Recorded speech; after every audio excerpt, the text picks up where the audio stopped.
For this video, we are seeing two different types of examples compared to the previous.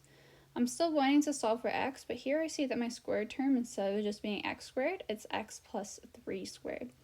So here I'm still isolating my squared term, and then I'm still going to be taking the square root, but now there's just an x plus 3 there. So my first step here is I want to go ahead and move my 2/5 to the other side. To do that, I can multiply by the reciprocal, so I'm going to multiply by 5/2. And I do that 5/2 times 2/5 is equal to 1, so those cancel, and I'm left with x plus 3 squared. It's equal to 5 times 5/2, which is 25/2. And now to get rid of that square term, I can take the square root of both sides, because the square and square root are inverse functions from each other. And so when I do that, I have x plus 3 on the left is equal to, can't forget my plus or minus because I'm taking the square root, of 25/2. Now, something special with square root is you can go ahead when you have a fraction like this, actually take the square root of both the top and the bottom. These are equivalent. And so if I simplify that, I end up with plus or minus square root of 25 is 5 over the square root of 2.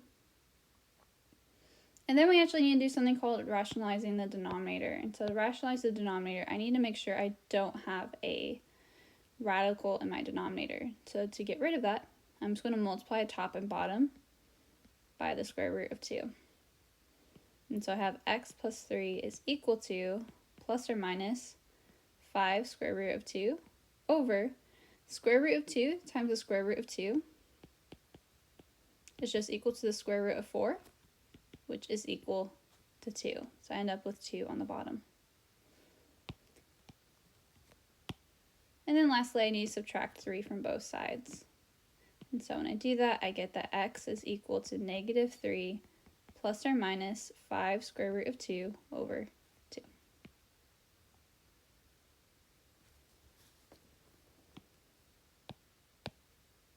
Okay, let's look at one more. So I have 2 times x minus 4 squared is equal to negative 5. First step, I need to get rid of that 2, and since these are being multiplied together, 2 times x minus 4 squared, I can go ahead and divide both sides by 2.